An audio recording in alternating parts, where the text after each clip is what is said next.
legends who shaped the world and battled the AIDS pandemic. They weren't just actors, musicians, or cultural icons.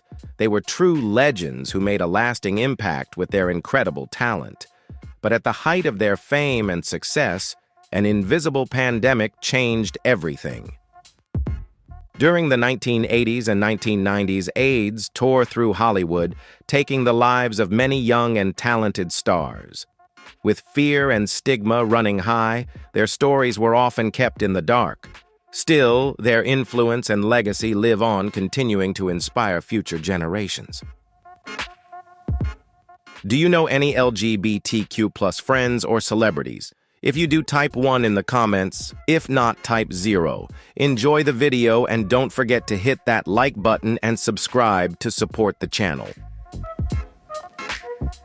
Wade Dominguez was once on the verge of becoming a major star in Hollywood. With striking looks that reflected his Mexican and French roots, he drew audiences in with his sharp dance skills, moving from a go-go dancer to a passionate, emotional actor. His big break came in 1995 with Dangerous Minds, where he played Alo Ramirez, a troubled student with a deep emotional side.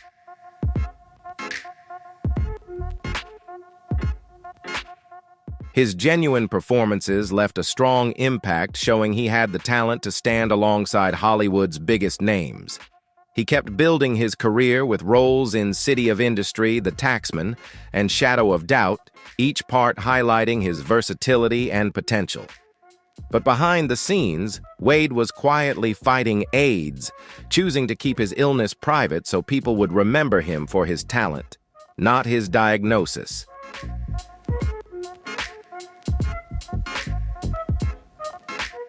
On August 26, 1998, he died at the age of 32 from respiratory failure. In his final days, his co-star Elizabeth Berkley showed him an early cut of The Taxman, a moment when he broke down in tears and said, "I'm good." It remains a powerful reminder of his talent and the passion that never got the full chance to shine.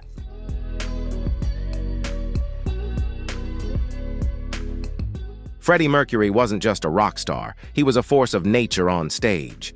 As Queen's electrifying lead singer, he won over millions with his incredible 4-octave vocal range and a stage presence that was bigger than life beyond what anyone could imagine.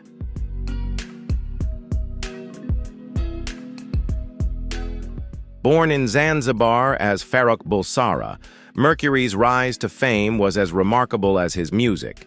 While he kept his personal life out of the spotlight, those close to him knew about his strong connection with Mary Austin, his soulmate, and later Jim Hutton, who stayed by his side until the very end.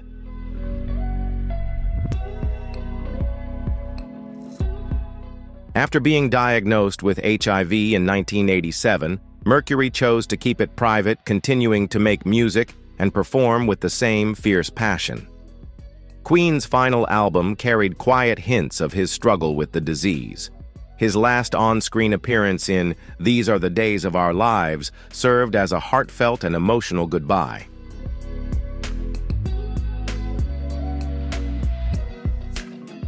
On November 23, 1991, Mercury publicly announced his illness, and just one day later he passed away at the age of 45, leaving the world in shock.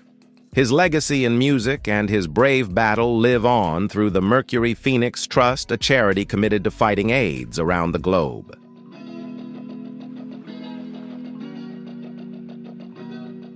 Willie Smith wasn't just a fashion designer, he was a visionary who changed the industry completely. He introduced a fresh take on high fashion by expertly mixing urban style with sophistication. Founded in 1976, his brand Willie Wear revolutionized the scene by making stylish, high-quality clothing both affordable and accessible to everyone.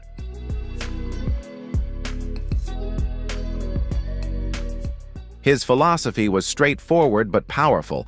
"I don't design clothes for queens, but for the everyday people who wave to the queen as she passes by." By the mid-1980s, Willie Wear had grown into a symbol of change, helping redefine the style of millions.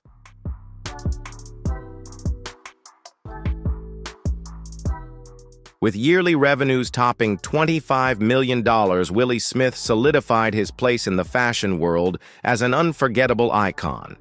He worked closely with artists, dancers, and filmmakers, proving that fashion is a key part of culture, not just clothing. His influence even reached pop culture, designing the wedding dress for Mary Jane Watson in Spider-Man.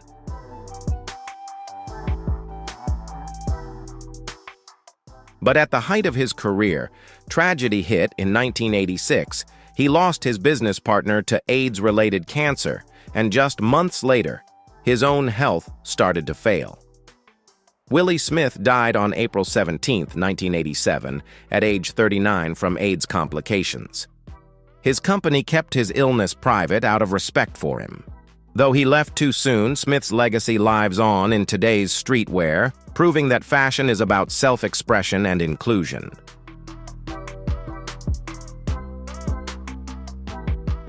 Robert Reed is best remembered for playing Mike Brady, the wise and caring dad on The Brady Bunch. But his real life was very different from the perfect image seen on TV. Reed started his career on stage before landing huge success in Hollywood with this legendary role.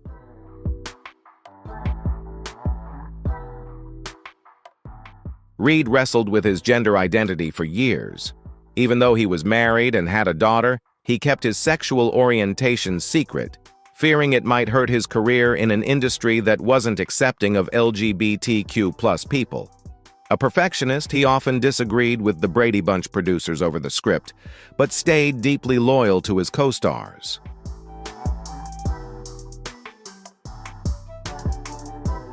In 1991, Reed was diagnosed with colon cancer, and later medical records showed he was also HIV-positive. Details kept private until he passed away on May 12, 1992, at age 59. While cancer was listed as the official cause of death, it's believed that HIV-related complications played a major part.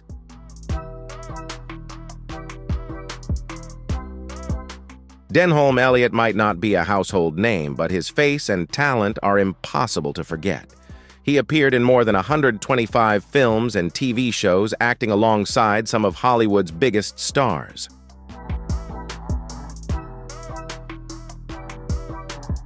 Best known for playing Marcus Brody in Indiana Jones, the clever butler Coleman, and the lovable Mr. Emerson in A Room with a View, Elliott had a unique talent for lifting every role with perfect timing, quiet wit, and genuine charm. Before his Hollywood career, he served in the Royal Air Force during World War II and spent 3 years as a prisoner of war.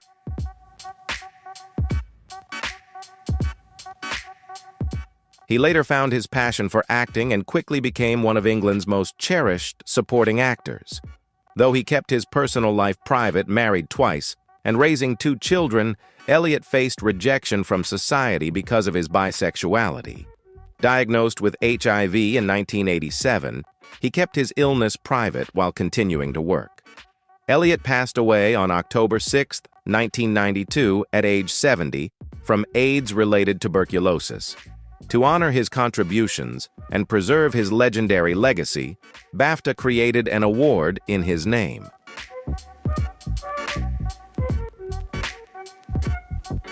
Ed Koch, a true New Yorker, was known for his bold style and his famous catchphrase, "How'm I doin' as mayor?" Serving from 1978 to 1989, he guided the city through tough times marked by financial crises, rising crime, and urban decline. But the AIDS pandemic became the defining challenge that shaped much of his legacy.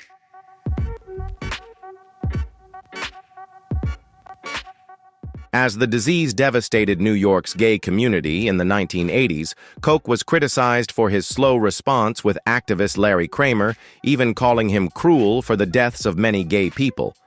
Rumors about Koch's sexual orientation also sparked controversy, though he never publicly confirmed them and kept his personal life private. After Koch's death in 2013, journalist Charles Kaiser confirmed he was gay, explaining that Koch came from a generation uneasy with openly discussing these issues.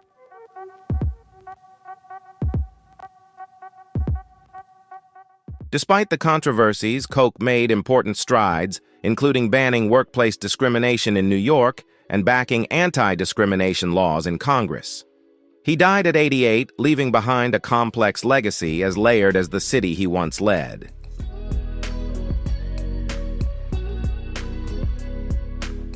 Ondrej Nepela may not be a household name, but he's a legend in figure skating. His journey started at age 7 when his mother took him skating to help with his asthma. At 13, Nepela represented Czechoslovakia at the 1964 Winter Olympics. Although he didn't medal, then his grace and precision made him stand out over the next decade. His career peak came with a gold medal at the 1972 Winter Olympics in Sapporo.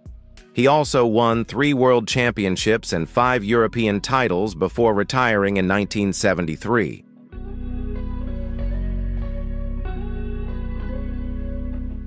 Rumors about Ondrej Nepela's relationships with other male skaters quietly circulated within the skating world. Growing up in the Soviet bloc, where being openly gay was taboo and forbidden, he kept his private life closely guarded for years. After retiring, Nepela moved into professional touring and became a respected coach in Germany.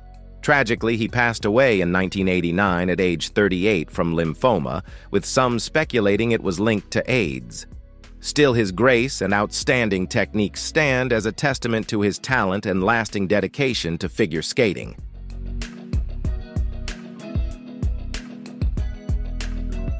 Thanks for watching our video about Ondrej Nepela and his ties to the LGBT community. If his story inspired you or taught you something new, please like the video and subscribe to the channel for more meaningful content. Share your thoughts or any stories you know about LGBT athletes in the comments below. We'd love to hear from you.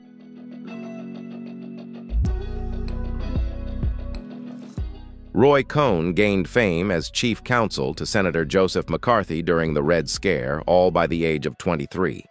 Known for his aggressive style and ruthless drive, Cohn was a central figure in prosecuting suspected communists, including Julius and Ethel Rosenberg.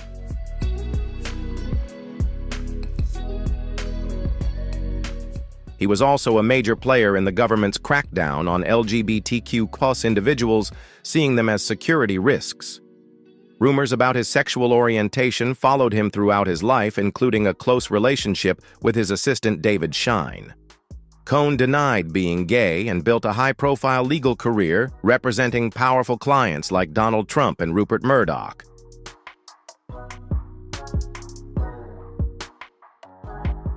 In 1984, Roy Cohn was diagnosed with HIV but kept his illness hidden, as his health quickly worsened, publicly claiming he had liver cancer. He died on August 2, 1986, at age 59, never admitting to his condition or sexual orientation. Cohn remains a symbol of a turbulent era marked by power and paranoia in American history.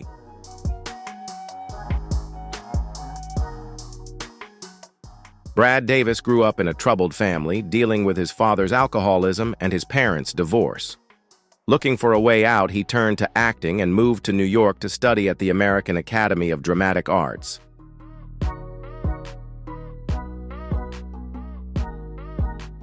His breakthrough role came as Billy Hayes in Midnight Express 1978, earning him a Golden Globe and broad praise.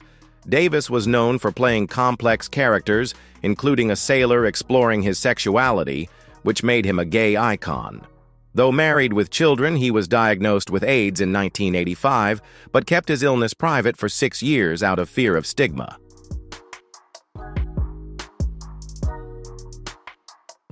Despite trying experimental treatments and facing worsening health, he chose to end his life on September 8, 1991, at age 41, so his family wouldn't have to watch him suffer. His wife later published the memoir After Midnight, sharing his tough fight with addiction, career struggles, and illness.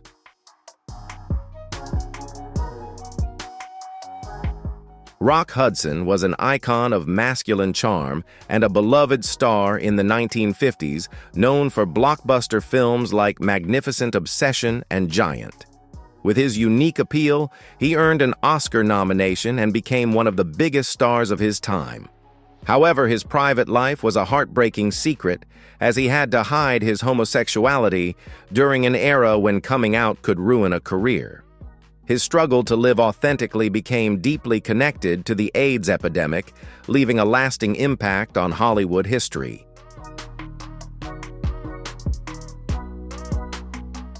Rock Hudson's 1955 marriage to Phyllis Gates was later revealed to be a publicity stunt designed to silence rumors about his sexuality. Within Hollywood, Hudson's true orientation stayed a closely guarded secret. In the 1980s, he shifted to television, starring in leading roles on Macmillan and Wife and later Dynasty.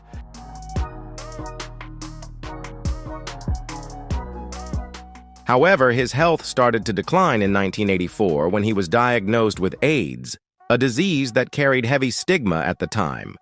At first, he kept his illness private, but his noticeable frailty at a press event raised public suspicion.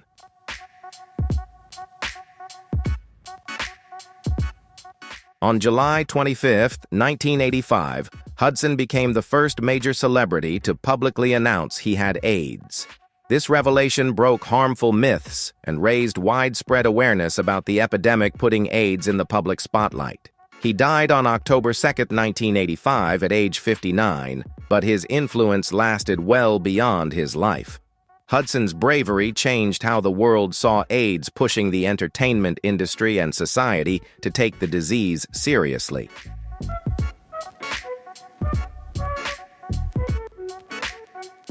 Born in 1938 into poverty in the Soviet Union, Rudolf Nureyev grew from a dance-obsessed boy into a ballet superstar. He trained at the prestigious Vaganova Academy in Leningrad and quickly gained attention for his natural talent. In 1961, during the tense Cold War, he stunned the world by defecting to the West while on tour in Paris.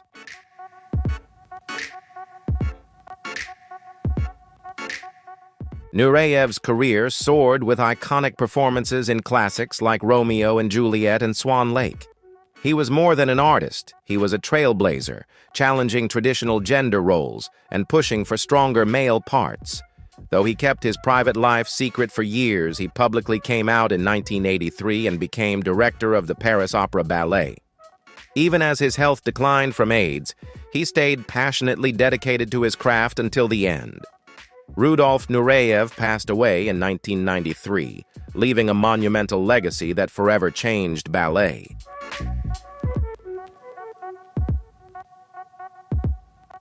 More than just a masterful pianist, Liberace was a symbol of glamour and extravagance.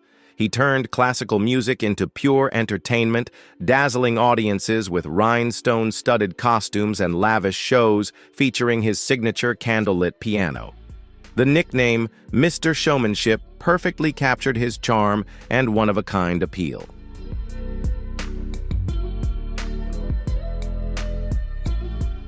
However, Liberace strongly denied being gay throughout his life, despite tabloid rumors about his sexuality. In 1956, he even won a lawsuit against the Daily Mirror by claiming he was not homosexual. But behind closed doors, his private life told a different story. He lived for many years with Scott Thorson, his driver and lover. Their relationship ended in a complicated lawsuit in 1982.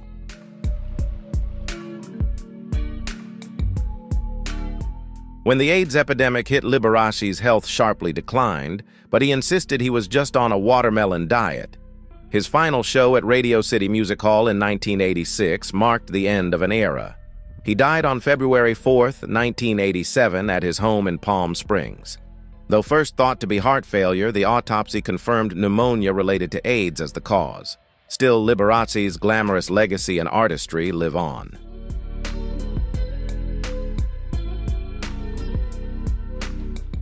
Ashman wasn't just a lyricist. He was a storytelling genius who helped shape Disney's classic animated films. His passion for musical theater began early with many Broadway works to his credit, the most famous being Little Shop of Horrors, created with composer Alan Menken.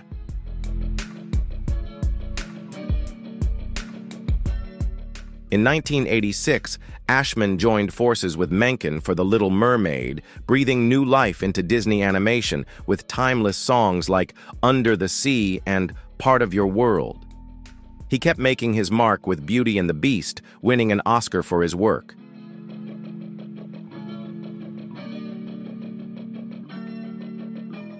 Despite being diagnosed with AIDS during production, Ashman worked tirelessly, delivering powerful messages through his lyrics like in The Mob Song, which mirrors society's fear. His last project was Aladdin, featuring unforgettable songs like Arabian Nights and Friend Like Me. Ashman passed away on March 14, 1991 at age 40, leaving a lasting musical legacy.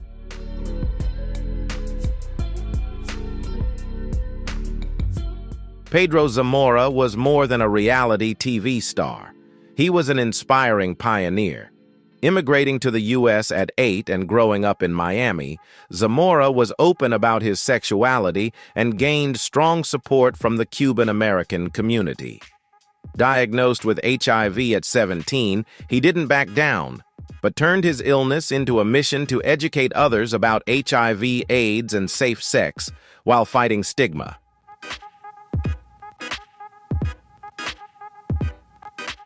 In 1994, Zamora became one of the first openly gay men living with HIV to appear on mainstream TV when he joined a reality show set in San Francisco.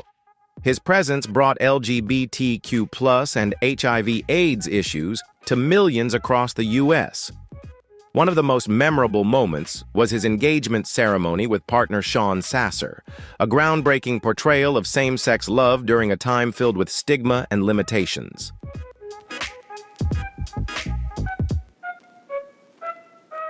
Despite his rapidly declining health, Zamora made a profound impact before passing away on November 11, 1994, at age 22. President Bill Clinton praised him for showing the world that AIDS has a human face. His legacy continues to inspire and educate generations to come.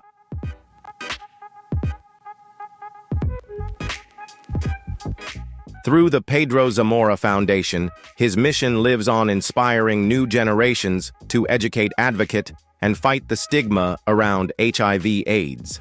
Zamora was more than a reality TV figure. He was a symbol of courage and a catalyst for changing how people see the disease.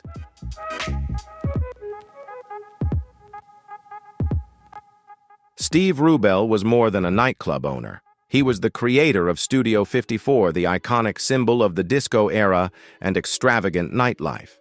After serving in the National Guard and managing a restaurant, he teamed up with his college friend Ian Schrager to open Studio 54 in 1977.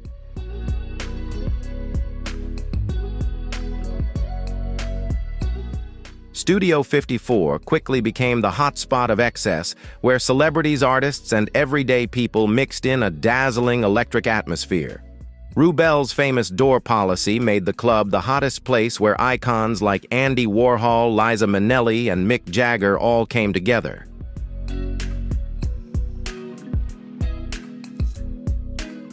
However, in 1978, the IRS raided Studio 54, and Rubell, along with Schrager, were convicted of tax evasion. After serving their sentences, they moved into the boutique hotel business and transformed the industry.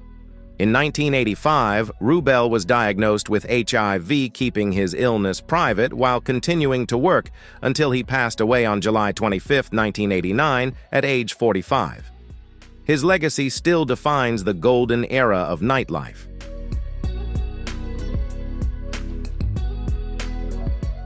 Steven Stucker had a special gift, making audiences laugh even before he spoke. He chased comedy with endless energy and is best known for his role as Johnny the quirky air traffic controller in the Airplane films.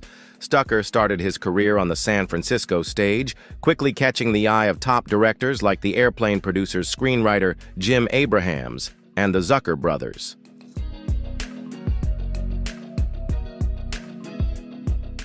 In 1984, he was diagnosed HIV positive during a time filled with stigma and fear. Stucker courageously went public with his illness, becoming one of the first actors to do so. His honesty helped put a human face on the HIV/AIDS crisis. Though his life was cut short when he passed away on April 13, 1986 at age 38, his comedic legacy and openness made a lasting impact on both the comedy world and AIDS awareness.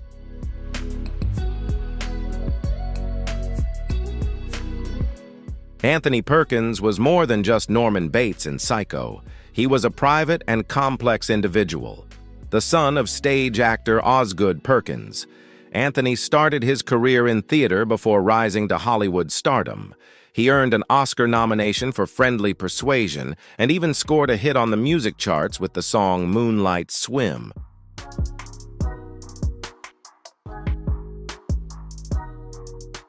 Psycho made him a star, but also left Perkins haunted by the image of Norman Bates.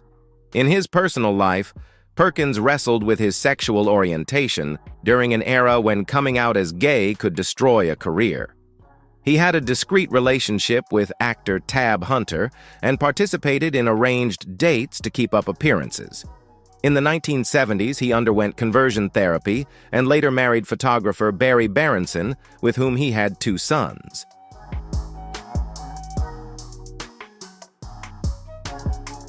Although his marriage was happy, friends believed he never fully reconciled with his true identity. In the late 1980s, Perkins was diagnosed with HIV, finding out through the press rather than his doctors, and kept his illness private throughout his life. He continued to work diligently until his final days, passing away on September 12, 1992, from pneumonia related to AIDS at the age of 60. His life remains a testament to resilience and unwavering dedication to the arts.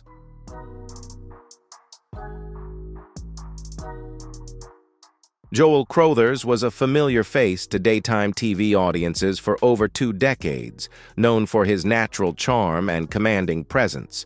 He began his career on Broadway at just 14 years old, but it was in soap operas that he truly shined, captivating viewers with his versatility and depth in roles on shows like The Edge of Night Guiding Light and As the World Turns.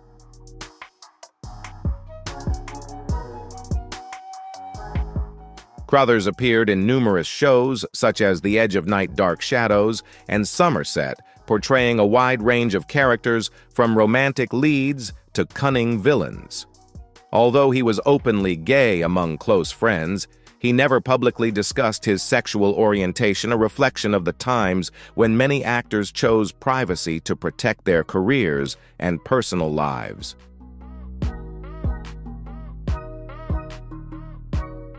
One notable detail was his engagement to actress Valerie Gray, his Somerset co-star, though whether it was genuine or simply a public distraction remains unclear.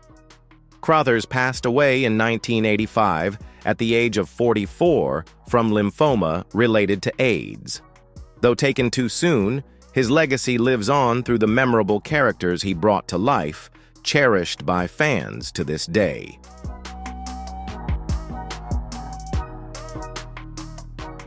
Paul Shenar was known for his remarkable versatility, effortlessly transitioning between film theater and television. He made a lasting impact with his chilling portrayal of Alejandro Sosa in Scarface and appeared in classic TV series like Wild Wild West. With his deep, resonant voice and commanding presence, Shenar left an indelible mark on audiences across the screen.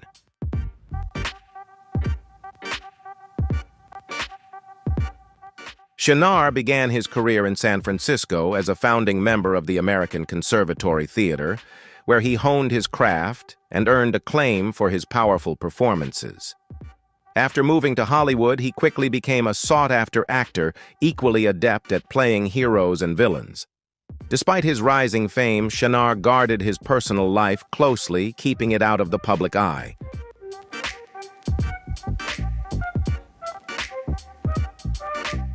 There were rumors of a 5-year relationship with actor Jeremy Brett, best known for his portrayal of Sherlock Holmes. In an era when openly coming out as gay could jeopardize careers, many such relationships remained private. In 1989, Shenar passed away at the age of 53 from AIDS-related complications. His artistic legacy endures through the powerful performances he left behind.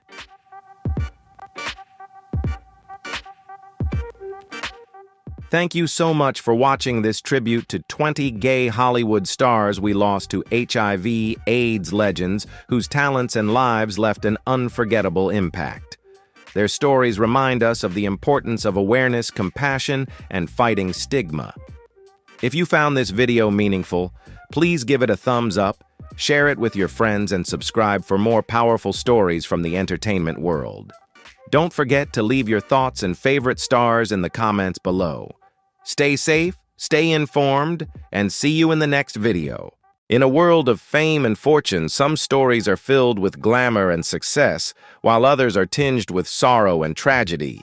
Today, we will delve into the lives of 35 black stars whose journeys were cut short by a cruel disease that changed everything. These icons once captivated the world with their talents, but behind the spotlight they faced battles that few knew about. Their stories are raw, vibrant, and deeply heartbreaking. Leave a comment with the number 1 to prepare yourself for the shocking news, as the truth behind their untimely deaths will leave you speechless. Bobby DeBarge was a funk genius, with an unparalleled voice and a captivating lead presence in the group Switch. With his angelic falsetto and heart-melting looks, he lit up stages and won the hearts of audiences across the country. As the eldest brother of the musical DeBarge dynasty, Bobby was more than just a star, he was the guiding light for the family's legacy. But behind the glamour, his life was falling apart.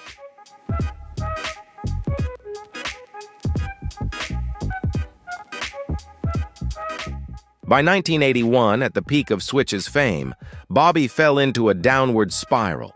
Lost in wild parties' ecstasy and the devastating addiction to heroin, he didn't just experiment. He drowned in it, spending $3,000 a week on drugs. The artist, once full of passion, was now a shadow of himself, living on adrenaline and despair. In 1988, everything collapsed. Bobby was arrested for heroin possession and sentenced to prison. No more microphones, no more spotlight, only silence, illness, and humiliation. He lost nearly 40 pounds, his skin pale as a ghost with persistent fevers and coughing up blood. When released in 1993, doctors informed him he was HIV positive, possibly having carried the virus for years or contracted it in prison. He never spoke about it, never went public, but the virus was unforgiving.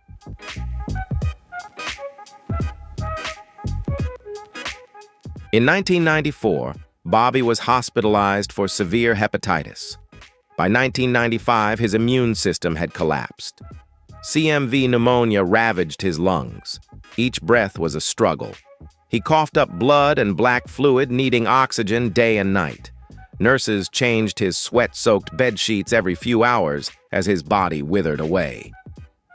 On August 16, 1995, at exactly 3:27 a.m., Bobby DeBarge took his final breath alone in the cold hospital room.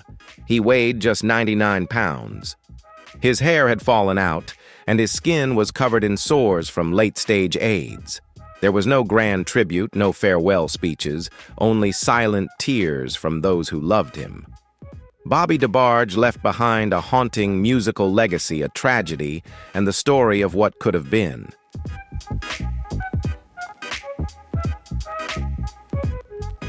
Fela Anikulapo Kuti, the undisputed king of Afrobeat, transformed the pulsating rhythms and fiery brass melodies into weapons of resistance against oppression.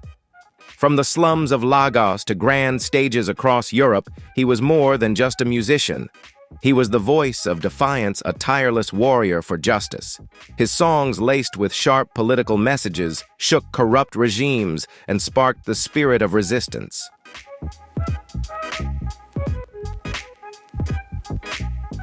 But in the end, Fela's downfall did not come from the enemies he fought. It came from within. In his final days, Fela lay helpless in a hospital room in Lagos.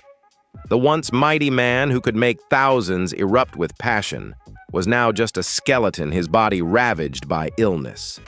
Necrotic sores covered his skin, emitting a foul, decaying smell. The body that once radiated vitality was now a fragile shell. His bed sheets soaked with pus, the air thick with the stench of infection.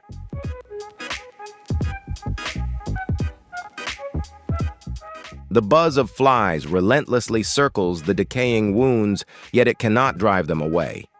His lips are cracked and bleeding. His eyes are sunken, lost in an empty void. His bony fingers are curled and lifeless. His swollen legs have turned purple cold to the touch. His joints have stiffened, locking him in a silent agony. Each breath shakes in his chest a hoarse, suffocating sound, like the final chains of life being dragged through the threshold of death.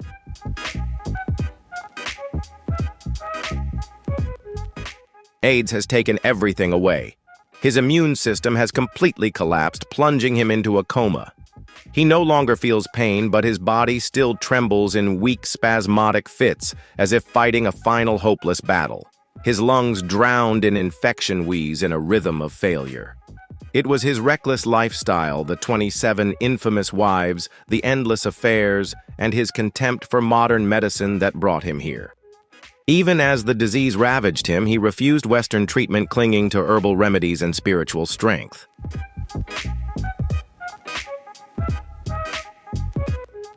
On August 2nd, 1997, Fela Anikulapo Kuti passed away.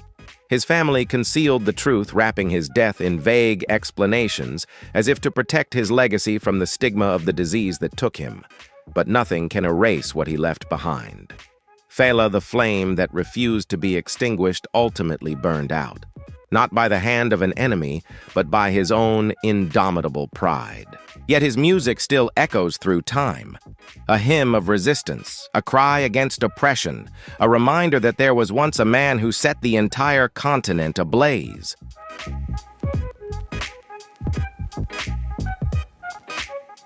Ronnie Dyson, the golden voice of soul and angelic tenor who illuminated the 1970s, passed away in solitude, his heart stopped due to complications from AIDS. He once mesmerized the nation, rising to stardom with a groundbreaking performance in the musical Hair and the chart-topping ballad, Why Can't I Touch You? His voice, smooth as velvet, was full of hope and longing. But fame can be fragile, and after the applause, temptation quietly sank its claws into him.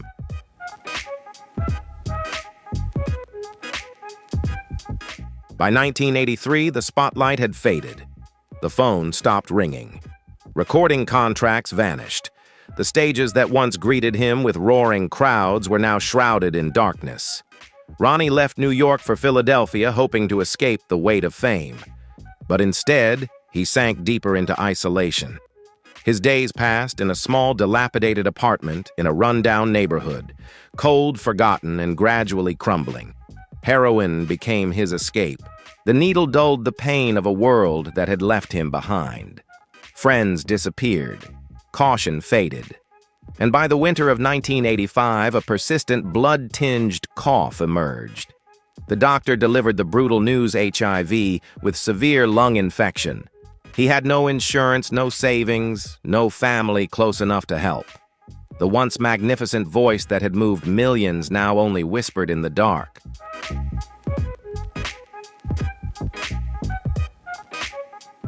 Sylvester, the glittering god of disco, rose from the pews of churches in Los Angeles and exploded on stage like a storm of freedom and flamboyance.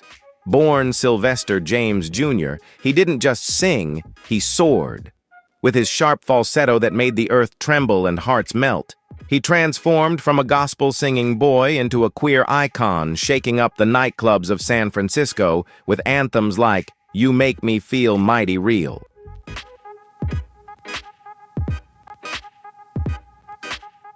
But behind the shimmering sequins and flashing lights was a man walking a tightrope between pleasure and the abyss. The 1980s in San Francisco was a fevered dream of desire and liberation. Sylvester plunged headfirst into that electric chaos. Night after night, he lost himself in the haze of cocaine, hard liquor, and the arms of strangers. Some nights he disappeared with half a dozen lovers, his body drenched in sweat and longing, chasing the high that would numb the pain within. In 1982, he boldly declared, "Sex is freedom." What he didn't know was that this freedom had its price. HIV had begun its quiet invasion. By 1985, his face reflected the brutal truth, hollow cheeks, open sores, losing 9 kilograms in a matter of weeks. The voice that once shook dance floors was now nothing more than a trembling whisper. The doctor didn't sugarcoat it. You are losing your life.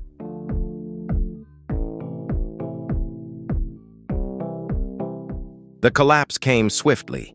In March 1987, Sylvester collapsed mid-performance, the stage lights revealing a ghost of the man he once was. By August, the legs that once moved gracefully in platform shoes were now paralyzed. The disease ravaged him. Kaposi's sarcoma marred his skin. His strength evaporated and he couldn't even sit up. His home in Castro, once a sanctuary of joy and music, now reeked of disinfectant and fading hope. As his body deteriorated, so did the world around him. Friends vanished. Reporters turned away. The lips that once kissed him now turned cold. Even in his final days, Sylvester, the dazzling king of disco, was reduced to a forgotten shadow trembling in a hospital bed, weighing just 48 kilograms. Yet he still waited. He held on, hoping to see one last Christmas.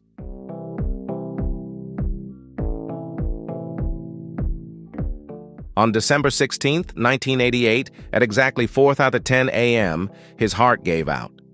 The room was cold and silent. Only Joanne, his closest friend, remained holding his hand as the light faded from his eyes. No stage lights, no applause, just silence. But Sylvester did not leave quietly. In death, he made a final statement louder than any chorus he had ever sung.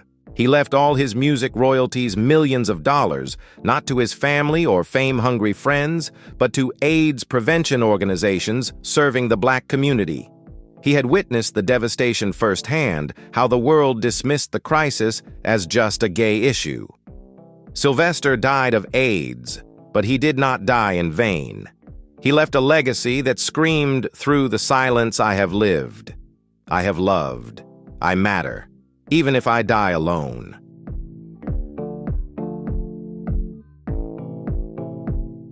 Kenny Greene was an R&B genius. His voice was as smooth as silk, and his songwriting created timeless hits like Love No Limit for Mary J. Blige. As the frontman of the group Intro, he played a key role in shaping the sound of a generation, but behind the brilliance was a person quietly spiraling into silence. One day, he was everywhere. The next, he disappeared only to reappear in the most heartbreaking way. By the late 90s, Kenny was living fast, chasing passion in the darkness of recording studios and smoky clubs. Love came easily. Boundaries blurred and fear rarely surfaced. No one knew exactly when or how he contracted HIV, but by 1999, the signs were unmistakable. His skin darkened, his eyes hollowed out, and the once-toned body began to wither away.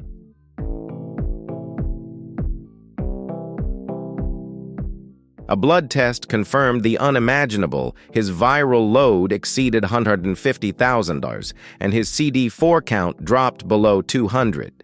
The diagnosis was full-blown AIDS. From that point on, his world crumbled. By 2000, he was in and out of the hospital, constantly battling relentless infections, PCP pneumonia, painful oral thrush, and uncontrollable diarrhea that made eating nearly impossible. The cytomegalovirus attacked his left eye, leaving him blind. He coughed up blood, ran a high fever, and his bones jutted out beneath his fragile, cracked skin.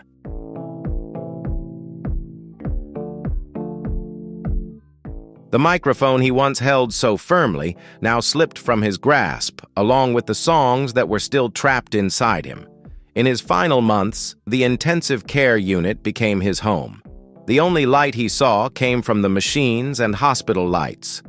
On October 1, 2001, at 3:42 p.m., Kenny Greene took his last breath. He weighed just 43 kilograms. His CD4 count had dropped to 49. With no family by his side, only the soft beeping of machines and the quiet nurses pulling the sheet over his lifeless body. Bandmates arrived too late, just able to catch a glimpse through the glass. Kenny had given the world love through his music, but it was the unsafe love that ultimately took his life.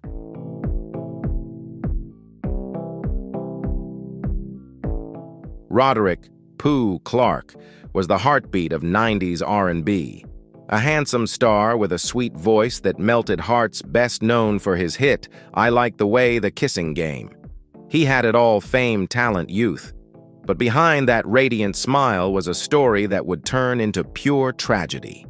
In 1992, after a serious car accident on his way home from a performance, Pooh was rushed into emergency surgery. His injuries were so severe that he needed 5 liters of blood to survive. The doctors fought to save him, but while they dealt with one threat, another quietly crept in.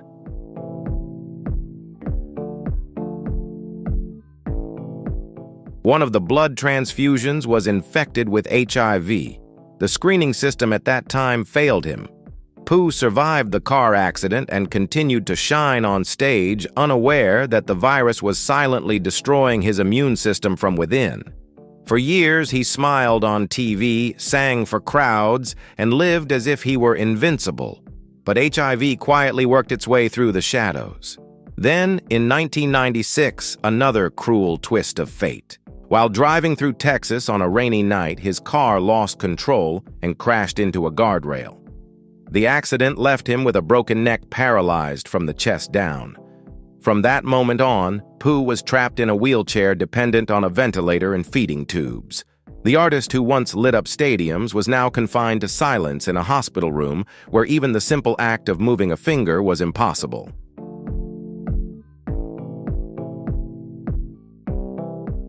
By 2002, his immune system had nearly vanished. His CD4 count had dropped to just 58.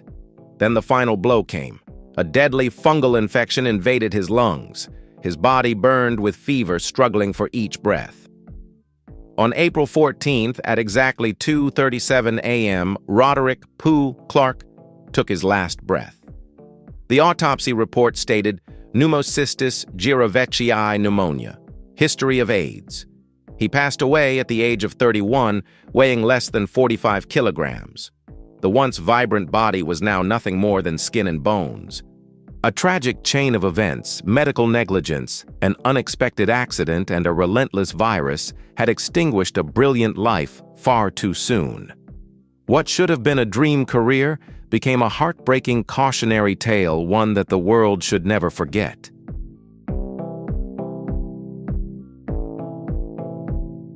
Orish Grinstead. A golden voice extinguished too soon.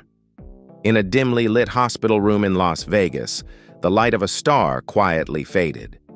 Orish Grinstead, once the vibrant voice of the R&B group 702, lay swollen and struggling to breathe, her kidneys failing due to AIDS-related complications. She was only 29. In 1999, when Where My Girls dominated the charts, Orish was just 19, a mesmerizing beauty with a powerful voice rising quickly in an industry dominated by men. She had the looks, the sound, and the fire, but behind the glamour, her life took a tragic turn. When 702 went on hiatus in the early 2000s, Orish fell into the arms of an older, wealthy mogul in Las Vegas. He was powerful, well-connected, and charming, but he carried with him a deadly secret.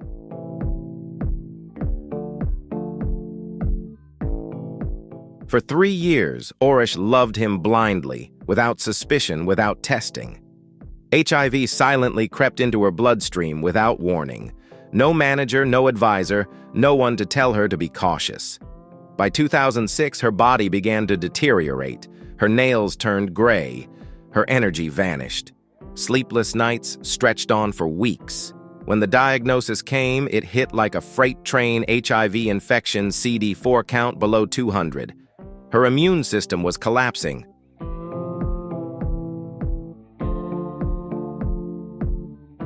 Orish Grinstead fought valiantly, but fate cruelly abandoned her.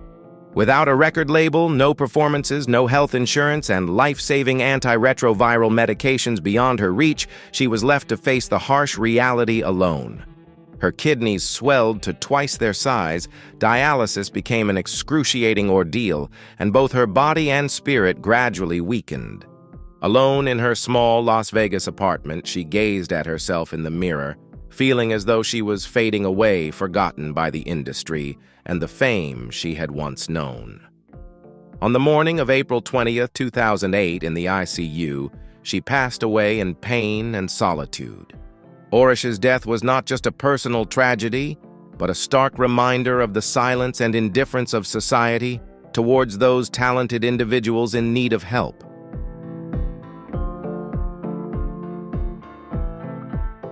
Arthur Ashe was not just a tennis icon. He was a symbol of resilience, justice, and unwavering dignity.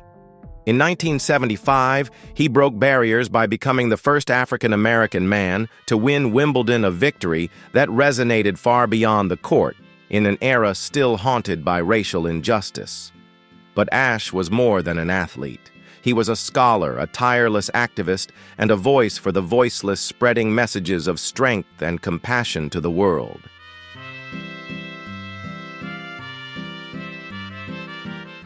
But on February 6, 1993, in the lifeless stillness of a New York hospital room, his extraordinary journey came to an end. The stifling silence was broken only by the soft hum of a ventilator and the tearful gazes of his wife and young daughter. Once a symbol of strength and agility, Ashe had withered, his body ravaged, reduced to skin and bones after months of battling the relentless grip of AIDS.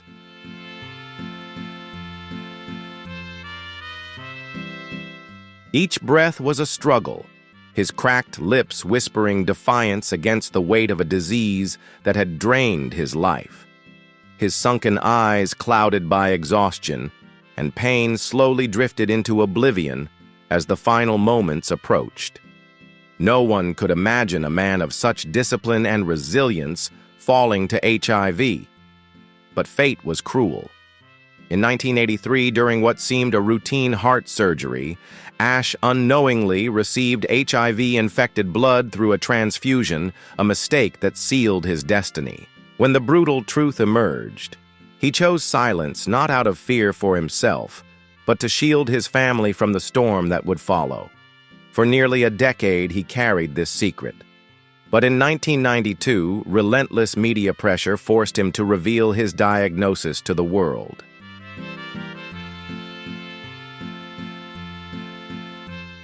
Even in his final days, as the disease ravaged his body and left him in stark isolation, Ashe remained the embodiment of grace, dignity, and quiet strength. Arthur. Ashe's story is not just about triumphs and defeats on the tennis court. It is a lesson in courage, the power of resilience, and the indomitable spirit of a man who refused to be defined by tragedy. His legacy endures not only in the annals of sports, but also in the hearts of those who continue to fight for justice, equality, and the right to live with dignity.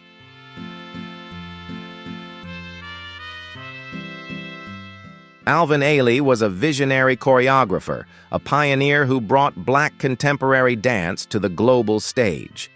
As the founder of the Alvin Ailey American Dance Theater, he revolutionized the art form with breathtaking works like Revelations, weaving movement with soul and storytelling that touched millions. But behind his brilliance, his life was shrouded in silence, secrets, and unspoken pain.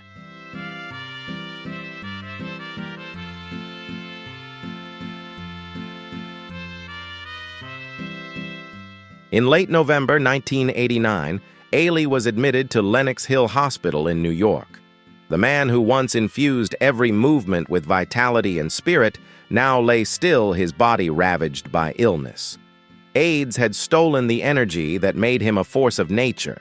He contracted HIV through unsafe relationships during a time when being openly gay was met with hostility and stigma. He never publicly acknowledged his sexuality, nor spoke of the fears and loneliness that haunted him throughout his life.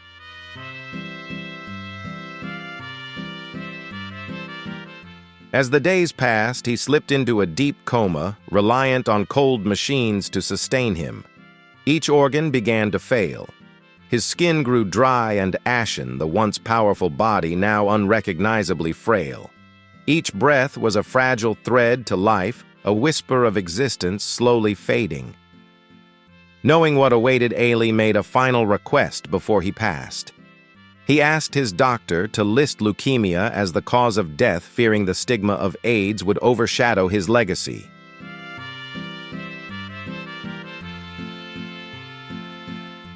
On December 1, 1989, Alvin Ailey took his final bow not under the warm glow of stage lights, but in the cold stillness of a hospital room. Yet his art endures. His dances still speak, still move, still remind the world of a man who dared to dream, even if he could not fully live his truth.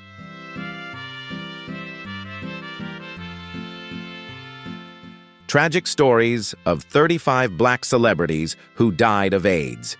If you have encountered these cases, leave number 1, if not comment number 0. Enjoy the video and leave a sub to support B's ID and ND.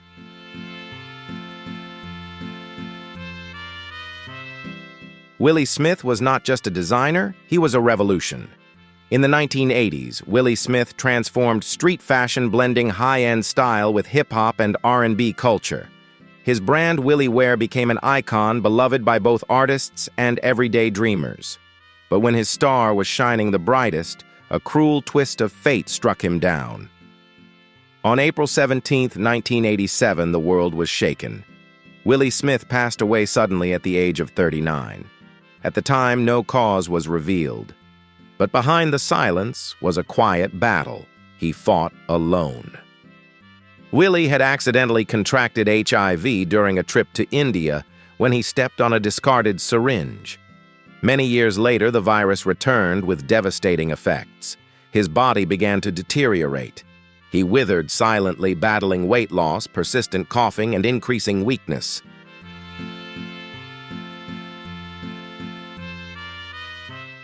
Yet he continued to design relentlessly, trying to prove that he still had control. But when his immune system collapsed, tuberculosis took over. In his final days, he lay dependent on oxygen, gasping for each breath in a cold hospital room in New York. His body, once full of creative energy, now weighed under 40 kilograms. No crowds, no cameras, only the beeping of machines and the lifeless silence. Willie Smith passed away alone. But his legacy still burns brightly, bold, unforgettable, and tragically cut short. Willie Beaver Hale. The soul of the guitar extinguished in a soundless room. Known as Willie Beaver Hale, he was the silent force behind some of soul music's most iconic moments. His fingers didn't just play chords, they whispered magic. From Curtis Mayfield to Millie Jackson and Betty Wright, his guitar riffs intertwined with the very history of music. But while his melodies soared, his life was sinking.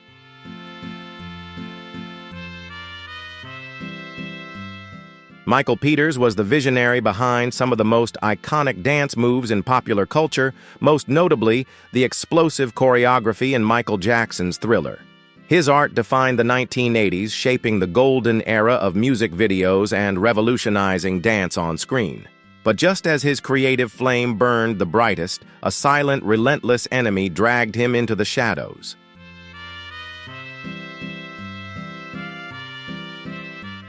At the end of 1994, Michael Peters lay in an apartment in Los Angeles, his once strong body now withered by HIV. The talented choreographer who had created dance masterpieces could no longer move. His lungs were filled with fluid, and each breath was a battle.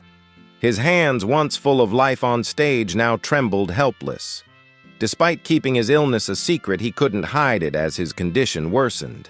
On August 29, 1994, at the age of 46, Michael passed away alone, but his legacy lives on in every passionate dance move he created. The rhythms he brought to life will never fade.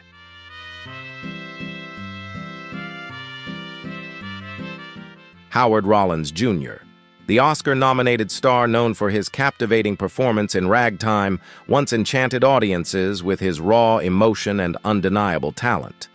But behind the glitz and glamour of Hollywood, his life unraveled a battle with addiction and inner demons, casting a shadow over his brilliance. In his final days, Rollins lay at St. Luke's Roosevelt Hospital in New York. His body was frail, ravaged by illness.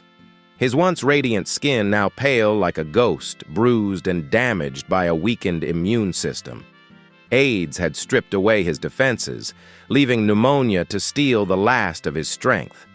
The fire in his eyes, once so bright now, dimmed, exhausted by fever and weariness, staring aimlessly into a world slipping further away.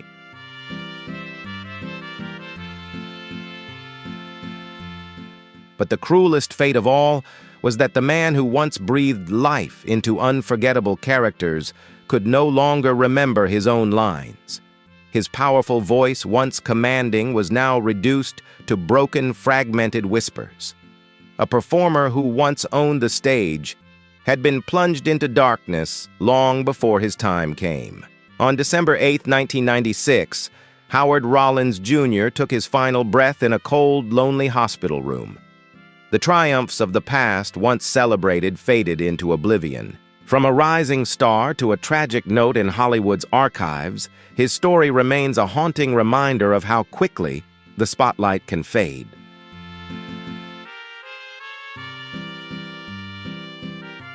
If this video touches your heart or reveals stories new to you, please give it a like and share it with others who may find it meaningful. Remember to subscribe and ring the notification bell so you won't miss our deep dives into the untold lives of the stars who've left a lasting mark on our world. Your support truly means the world to us. Stay with us for more moving and thought-provoking stories ahead.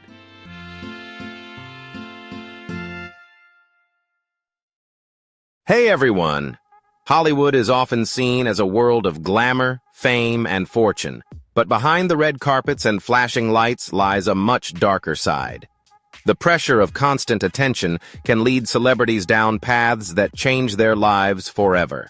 Today, we're going to uncover the stories of stars who have faced the harsh reality of addiction, a struggle that not only reshaped their careers, but transformed them in ways you might not expect. Leave a comment with the number 1, and let's dive into these powerful journeys together.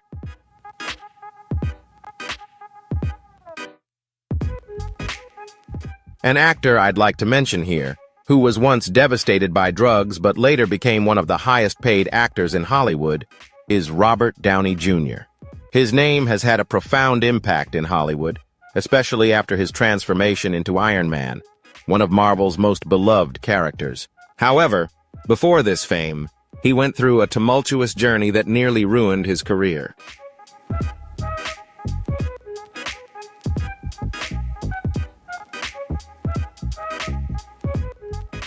Growing up, Robert Downey Jr. was heavily influenced by his father, the well-known director Robert Downey Sr., who also struggled with substance abuse. Shockingly, his father introduced him to marijuana at just 6 years old. This early exposure to drugs created a complex bond between father and son, leading Robert down a path of addiction, including heavy drinking. Despite battling his demons, Downey Jr. managed to carve out a place for himself in the mid-'80s, gaining recognition after a stint on Saturday Night Live. His roles in John Hughes's Weird Science and the Pickup Artist showcased his charm and talent, helping him climb the Hollywood ladder.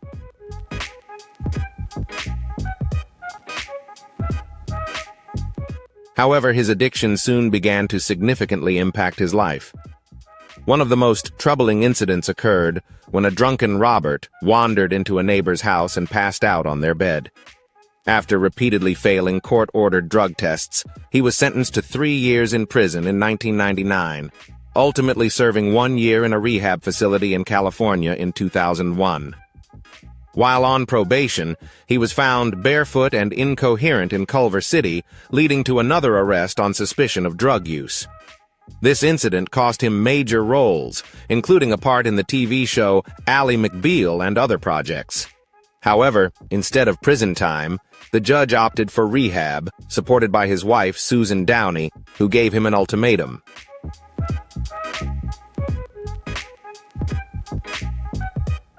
In the end, Robert Downey Jr. turned his life around in 2003, and his comeback is regarded as one of the most remarkable in Hollywood history. Today, he is not only a symbol of resilience, but also a beloved actor who has regained the trust and admiration of fans worldwide.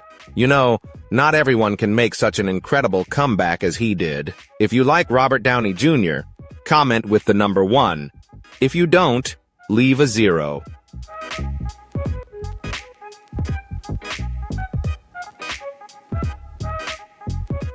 Mel Gibson burst onto the Hollywood scene in the 1980s with a standout role in the 1981 film Gallipoli.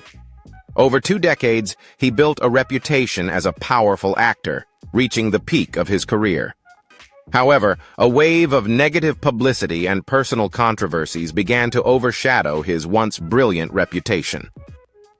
By the 2000s, Mel found himself largely out of the limelight, facing a tough period in his career until his strong comeback as director of the critically acclaimed Hacksaw Ridge in 2016. During those challenging years, Mel grappled with personal demons he rarely discussed. He admitted to having started drinking at just 13, which contributed to a troubling history of alcohol-related offenses.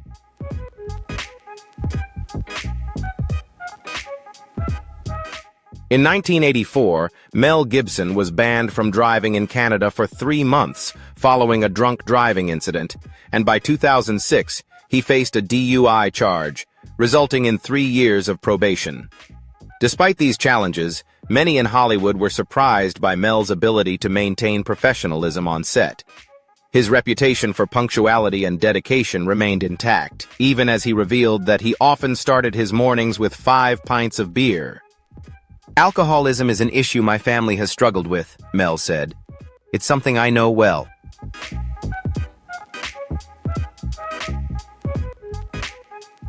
Courtney Love is a beloved singer and actress who has made her mark in film and music over 4 decades, starting in the 1980s. However, she didn't just gain attention for her talent. Her turbulent marriage to legendary musician Kurt Cobain kept her in the media spotlight. A Vanity Fair journalist described their relationship as a strange love, yet one where they always cared deeply for each other. Unfortunately, their devotion extended to something more destructive: heroin. What began as a shared habit quickly spiraled out of control, leading to media criticism and severe health consequences.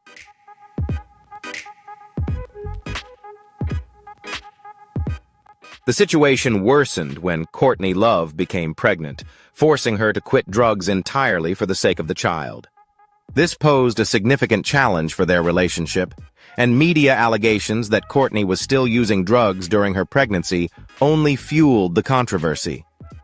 She asserted that these damaging stories severely affected Kurt's mental health, ultimately leading to his death 2 years later.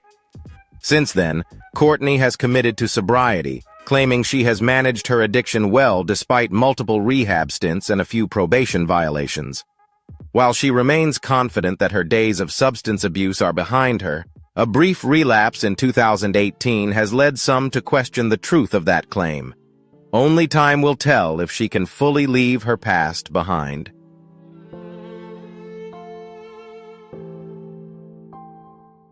Britney Spears is globally celebrated as the Princess of Pop, with a music and acting career that defined the sound of the 2000s and 2010s.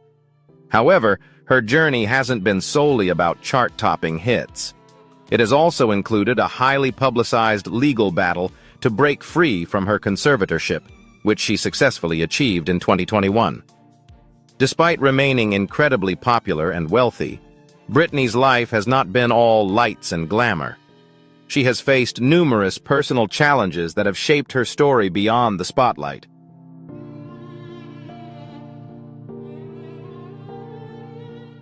In 2007, a former associate revealed shocking details about Britney's personal struggles. He stated that when he began working with her, she had been battling substance abuse for 5 years and was desperately trying to quit. Compounding her challenges, those responsible for her care during her conservatorship prescribed medications like Adderall. Officer Fernando Flores, who frequently visited her, described how her behavior could shift dramatically from calm to unstable, even engaging in conversations about parallel universes. While Britney has made significant strides in her recovery since leaving the conservatorship, the lasting effects of past substance abuse continue to impact her life.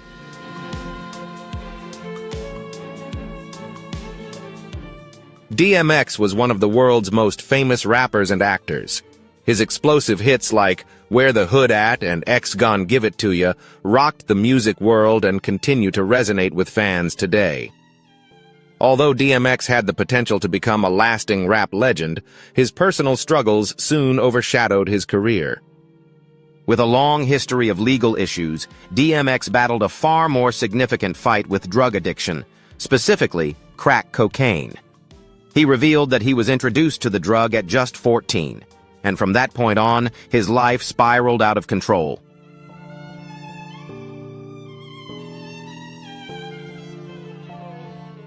Despite undergoing multiple rehab attempts, DMX continued to battle addiction.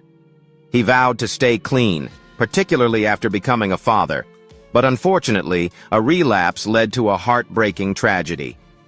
In April 2021, DMX suffered a fatal overdose at the age of 50. Although he struggled with substance abuse, he remained a revered figure in hip-hop, celebrated for his raw talent and unforgettable contributions to the music industry. His legacy continues to inspire countless fans and artists around the world.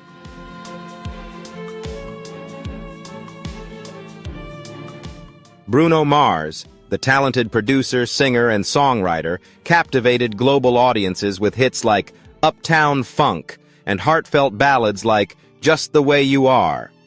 His immense popularity even landed him on Forbes' list of the world's 12 highest-paid artists.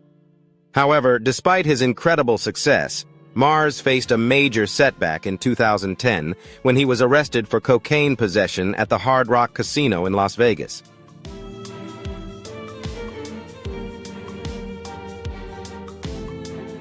At the time, Mars claimed it was his first time using drugs and admitted that his actions were foolish.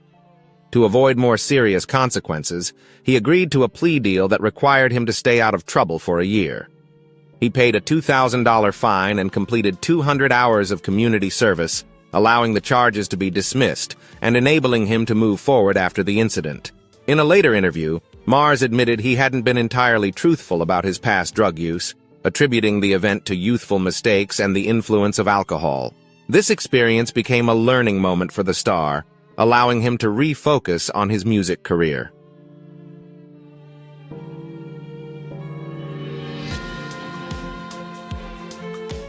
Eminem, the famous American rapper, has struggled with addiction for a significant part of his career. In the early 2000s, he faced an addiction to drugs, particularly painkillers and sedatives, which he began using to cope with the stress and pressure from his personal life and career.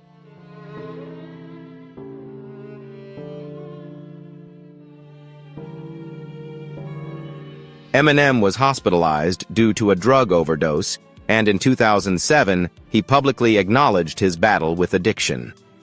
He went through multiple rehabilitation treatments in an effort to regain his health and stability. In particular, in his album Recovery, 2010, Eminem opened up about his struggle with addiction and the challenges he faced.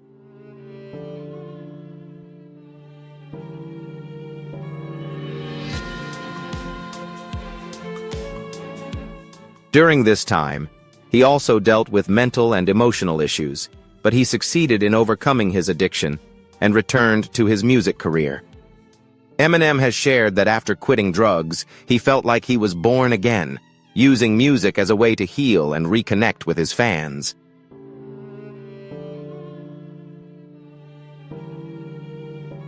John Michael Vincent began his acting career in the 1960s.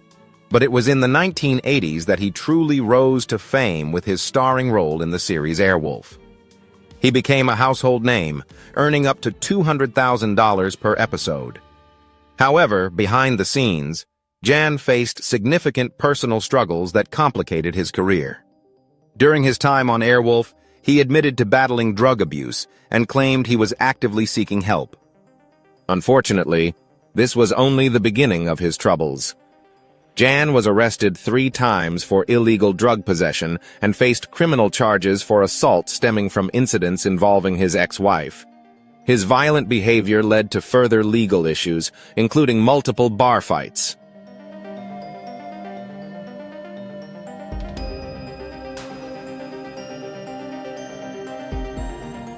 In 1988, John Michael Vincent was sent to rehab, but his path to recovery was far from smooth.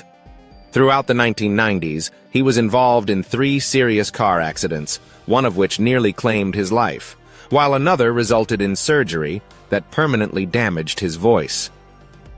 Despite these wake-up calls, Jan struggled to change his lifestyle, continuing a cycle of accidents, altercations, and substance abuse.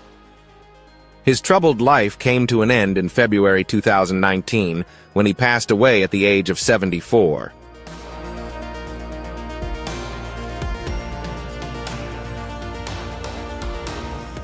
Carrie Fisher, renowned for her role as Princess Leia in the Star Wars saga, achieved widespread recognition and success in Hollywood.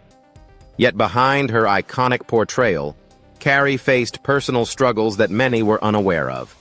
She openly discussed her ongoing battle with bipolar disorder, which caused intense mood swings and deep periods of depression. To manage these challenges, Carrie turned to substances, including drugs and prescription medications, which she described as helping her feel normal and grounded. In her search for relief, she even underwent electroconvulsive therapy in an attempt to find a solution to her mental health struggles.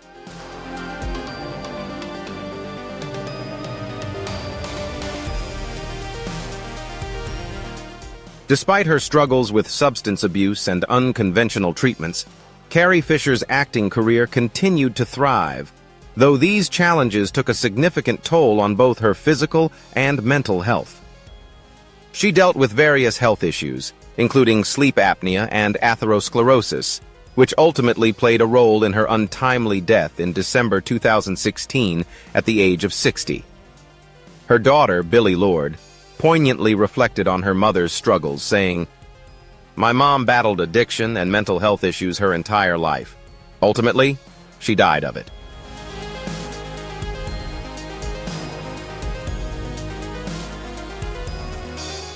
Joaquin Phoenix is often celebrated for his brilliant performance in the 2019 film Joker, but his late brother, River Phoenix, also had a promising acting career, with standout roles in the 1980s and 90s. Tragically, River's legacy is marred by his lifelong struggle with substance abuse, a battle that ultimately claimed his life at the age of 23. Despite his immense talent and potential, River Phoenix's future was cut short, and his contributions to cinema serve as a poignant reminder of the devastating impact of addiction.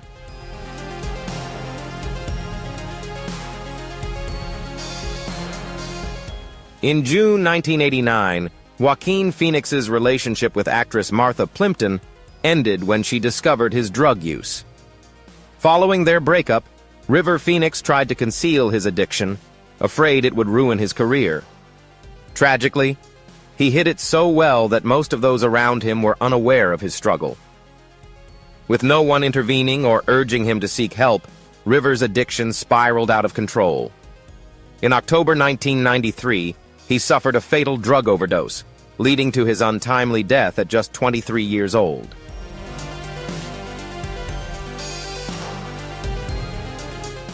Nick Stahl began his acting journey as a child star in the 1993 film The Man Without a Face, later appearing in various television series. In May 2012, he was reported missing by his wife, which led to the revelation that he had checked himself into a rehab center. However, his troubles didn't end there. A few months later, he was found in a compromising situation with an adult film star, raising concerns about his drug use. Although there wasn't enough evidence to press charges at the time, the situation escalated in June 2013 when Nick was arrested for methamphetamine possession in Hollywood.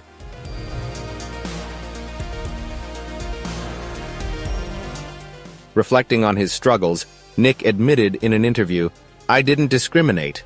I'd take anything to change the way I felt when I was sober." After taking a few years off to focus on recovery, Nick returned to acting, determined to rebuild his career and regain his place in the industry. His journey through addiction and recovery became a testament to his resilience and desire for redemption.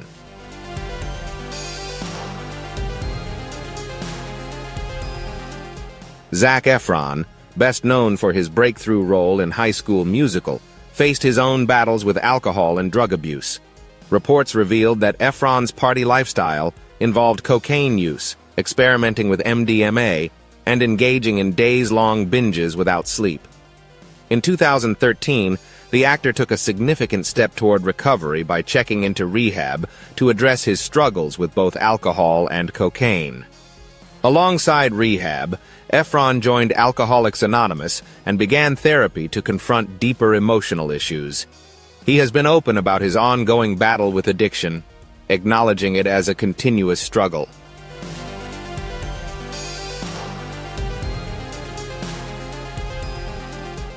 In an interview with The Hollywood Reporter, Efron acknowledged the positive changes in his life, sharing that his recovery journey had helped him become more comfortable with himself. Reflecting on his darkest moments, Efron explained that experiencing those lows allowed him to appreciate the good things in life even more. His honesty about his struggles with addiction has offered valuable insight into the personal growth he has achieved through his recovery process.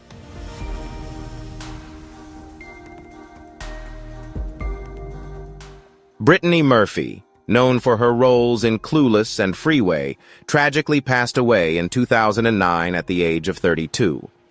Initially, her sudden death was attributed to natural causes, but rumors quickly surfaced regarding drug use, with her noticeable weight loss raising suspicions. Her marriage to Simon Monjack, which many considered troubled, only fueled further speculation about her personal life and the circumstances surrounding her death.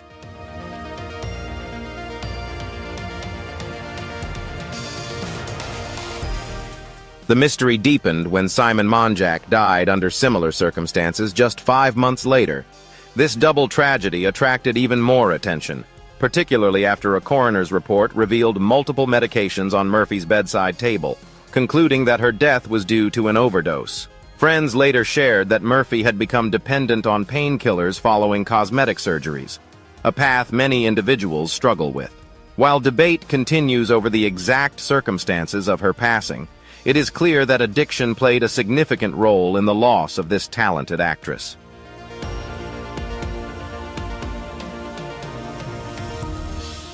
Errol Flynn is a name that film lovers from the 1930s and 40s won't easily forget.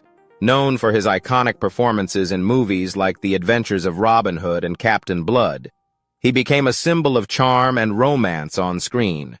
However, behind the glamour, Errol led a very different life.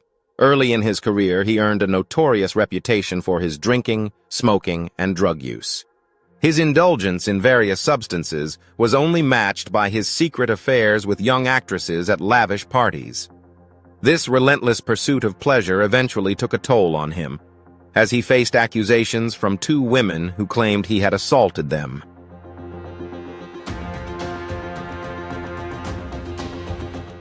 The case garnered national attention, and although Errol Flynn was declared not guilty, the scandal had a lasting impact on his career. His health continued to deteriorate due to substance abuse, and he tragically passed away in 1959 at the young age of 50. His story serves as a stark reminder of the dark side of fame, overshadowing the legendary roles that once made him a beloved star.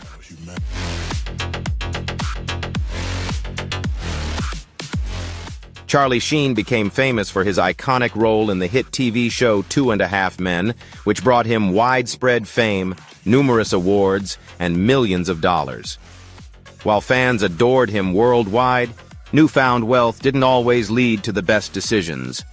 Almost immediately after rising to fame, Charlie made headlines for his wild parties and ongoing battles with addiction. His first stint in rehab was in 1998. But his struggle with substance abuse continued for many years, affecting both his personal and professional life.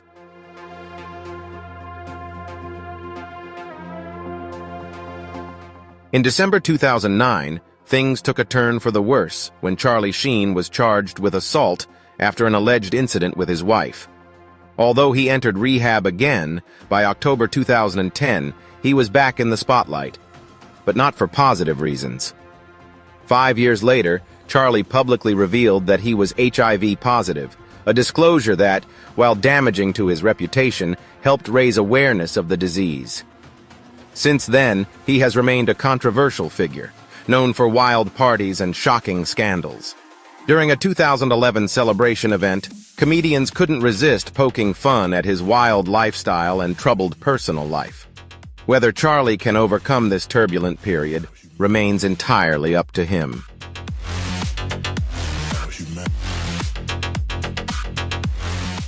Judy Garland rose to fame with her unforgettable role in The Wizard of Oz. While girls her age in the 1940s and 50s were busy with toys, Judy captivated audiences with iconic characters in cinema history. Her immense talent earned her numerous accolades, including a Golden Globe and the distinction of being the first woman to win a Grammy. However, by the 1960s, Judy began to fade from the spotlight. Beneath her glamorous exterior, she faced hidden battles, which ultimately led to a tragic end.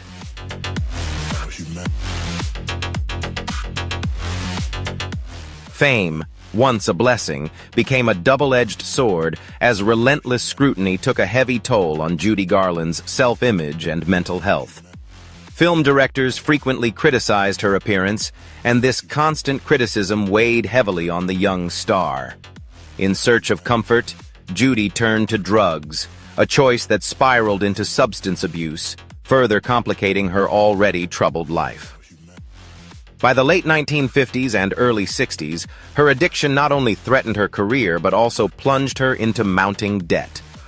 Tragically, her battle ended with her untimely death in June 1969.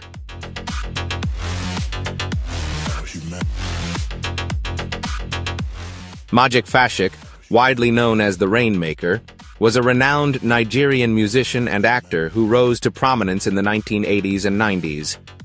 He composed many iconic songs and collaborated with legendary artists like Snoop Dogg, Michael Jackson, and Beyoncé. However, his journey took a tragic turn as he battled addiction in the 2000s and 2010s. In 2015, the world was shocked to learn that Magic was on the brink of bankruptcy and struggling with addiction.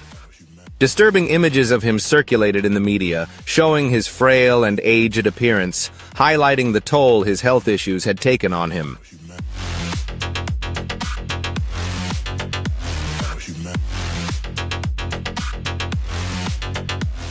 That year, Magic Fashik took a brave step by checking into a rehabilitation center. Against all odds, he found a path to recovery and spent his remaining years making music and cherishing moments with family and friends. His legacy endures, resonating in the hearts of fans who admire his talent and resilience. Tragically, Magic passed away in June 2020 at the age of 57, leaving behind a rich musical legacy that continues to inspire generations.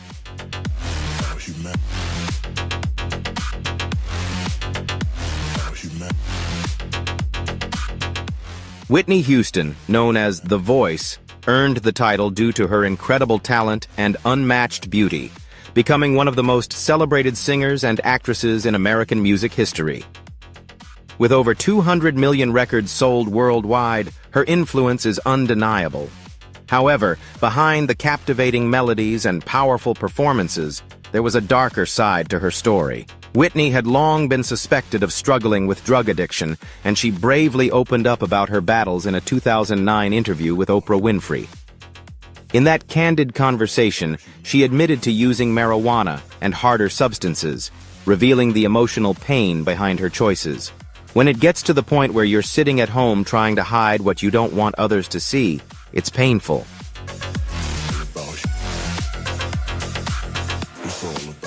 That's when you take more just so you don't cry. Despite facing numerous struggles, Whitney sought help, entering rehab in 2003 and 2004. Unfortunately, her battle with substance abuse continued throughout her life. In 2012, she tragically passed away under heartbreaking circumstances. An autopsy revealed alcohol and multiple drugs in her system, which likely contributed to her untimely death. Whitney Houston's legacy remains a mixture of extraordinary talent and the painful realities she faced behind the scenes.